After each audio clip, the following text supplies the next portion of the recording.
Assalamualaikum warahmatullahi wabarakatuh. Perkenalkan, nama saya Ahmad Zaid Ali, nomor NPM 2024 15 500 009. Saya ingin menjelaskan materi dalam bentuk PowerPoint atau PPT yang saya buat dengan judul E-Learning dalam Perkembangan Sejarah. Berikut adalah poin-poin yang akan saya bahas. Di sini ada 5 poin. Yang pertama, sejarah e-learning. Kedua, pengertian e-learning. Ketiga, manfaat e-learning dalam pembelajaran sejarah. Kemudian yang keempat, kekurangan e-learning. Yang kelima, tips menggunakan e-learning dalam pembelajaran sejarah.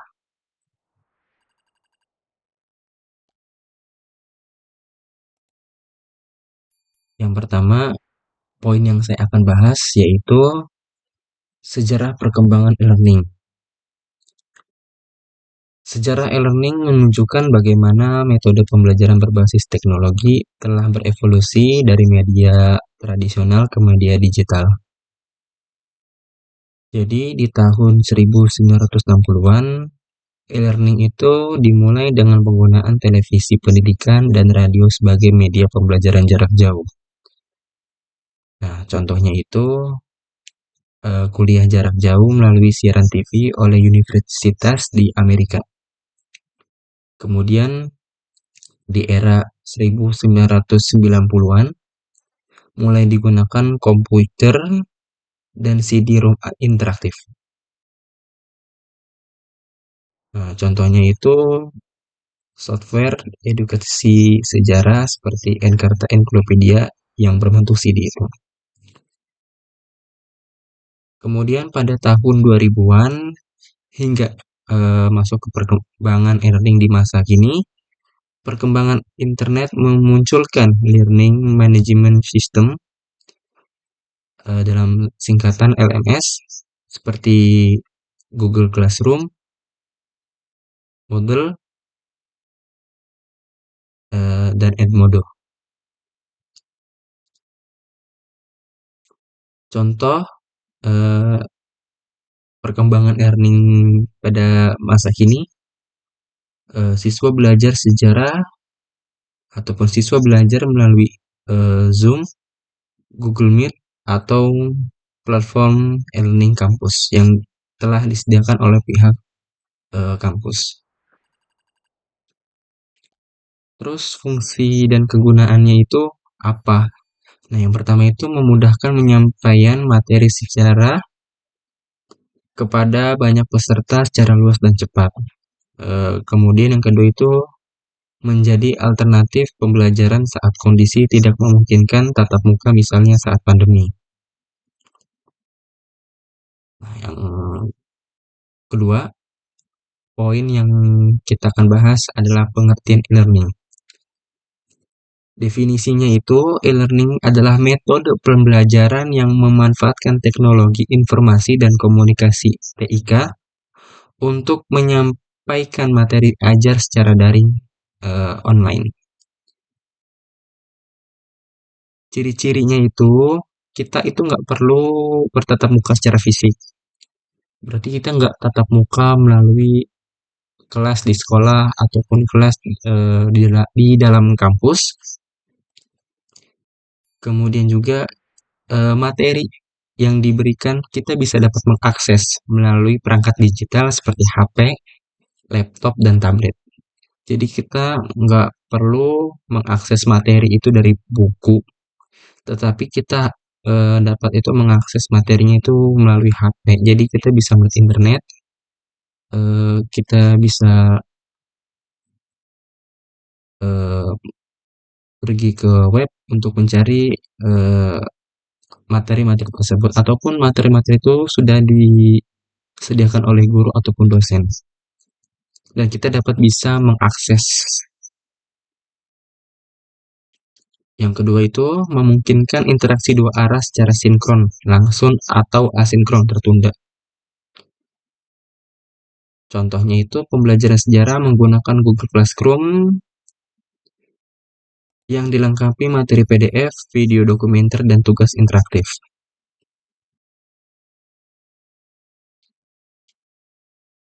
Kemudian poin yang ketiga yaitu manfaat e-learning dalam pembelajaran sejarah. Ada 5 poin di sini. Yang pertama, fleksibilitas waktu dan tempat. Siswa bisa mengakses materi kapan saja di mana saja. Contohnya, mahasiswa itu bisa menonton ulang video penjelasan tentang Perang Dunia Kedua misalnya. Dia mau nontonnya itu di tengah malam saat jaringan lagi benar-benar stabil. Nah, itu fleksibilitas waktunya, terus juga fleksibilitas juga tempatnya. Jadi kita bisa mengakses materi pembelajaran kapan saja dan di mana saja. Yang kedua, ada efisiensi biaya. Tidak perlu mencetak materi atau mengeluarkan biaya transportasi. Jadi, kita itu bisa mengurangi biaya transportasi, akomodasi, dan materi cetak karena semua materi tersedia secara digital. Contohnya gini, kita bisa mengakses modul sejarah dalam berbentuk PDF, bisa diunduh secara gratis tanpa perlu beli buku cetak. Yang ketiga, akses ke sumber belajar yang luas. Bisa membuka literatur internasional, arsip secara digital, dan dokumenter.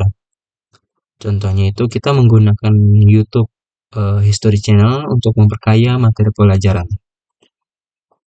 Yang keempat, pembelajaran interaktif. Meningkatkan keterlibatan siswa melalui media seperti kuis online, forum diskusi, game edukasi sejarah. Contoh, siswa mengikuti kuis tentang sejarah Indonesia melalui Kahoot.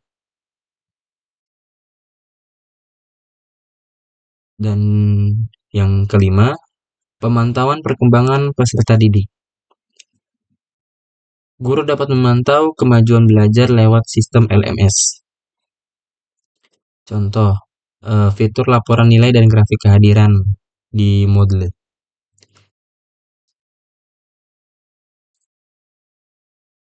Berikutnya adalah poin keempat, kekurangan dari e-learning, yaitu ada 4 poin di sini. Yang pertama, kurangnya interaksi sosial.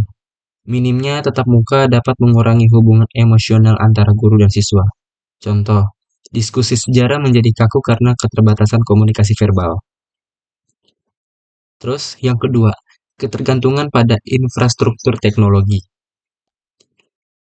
Membutuhkan perangkat dan koneksi internet yang stabil. Contohnya, siswa di daerah terpencil kesulitan mengikuti pembelajaran karena sinyalnya buruk. Kemudian yang ketiga, kebutuhan keterampilan digital. Peserta didik dan guru harus melek teknologi. Contohnya guru kesulitan menggunakan Google Form atau mempost video pembelajaran. Yang keempat, motivasi belajar yang rendah. Kurangnya pengawasan langsung bisa membuat siswa menunda tugas atau tidak fokus. Contoh, siswa membuka media sosial saat kelas daring berlangsung. Nah, yang terakhir ini jadi kita sebagai siswa, kita motivasi belajar itu sangat rendah karena eh, ketika misalnya Zoom, Meet, ataupun Google Meet, ketika guru menjelaskan atau dosen menjelaskan, ya kita sebagai siswa ataupun mahasiswa terkadang suka seringkali membuka media sosial saat kelas daring berlangsung seperti itu. Jadi adanya motivasi belajar kita yang sangat rendah. Itu termasuk dari kekurangan daripada e-learning. Oke, kita masuk ke poin kelima. Tips menggunakan e-learning dalam pembelajaran sejarah. Yang pertama, gunakan platform pembelajaran yang tepat. Pilih LMS yang ramah pengguna dan mendukung banyak format file. Contoh, Google Classroom mudah digunakan dan terintegrasi dengan Google Drive. Dulu saya menggunakan Google Classroom ini ketika pada saat zaman COVID. Jadi saya mengupload tugas-tugas ataupun mengakses materi dari guru itu langsung masuk ke akun Google Drive sendiri itu. Jadi kita bisa mengakses ataupun mencari materi ataupun langsung menyimpan tugas adanya itu langsung terintegrasi dengan Google Drive. Yang kedua, Integrasikan media pembelajaran yang variatif. Gunakan video, audio, gambar sejarah, infografis. Contoh, video dokumenter misalnya.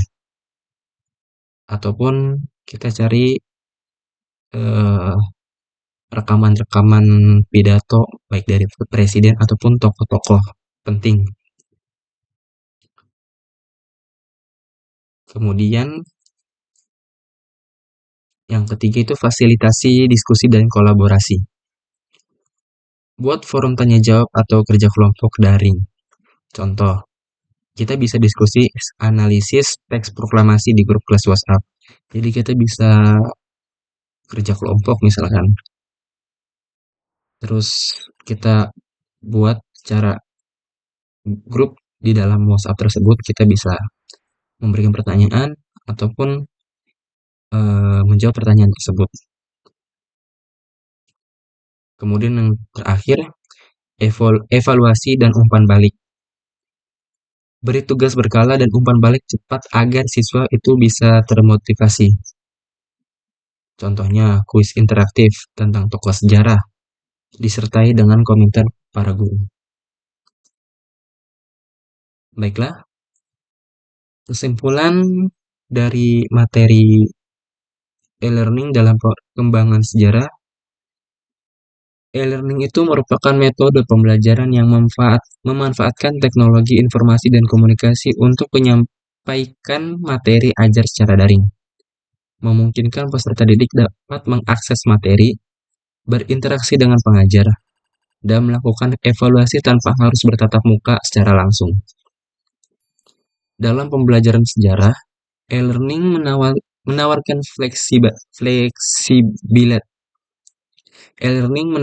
fleksibilitas waktu dan tempat, efisiensi biaya, serta akses ke sumber belajar yang luas.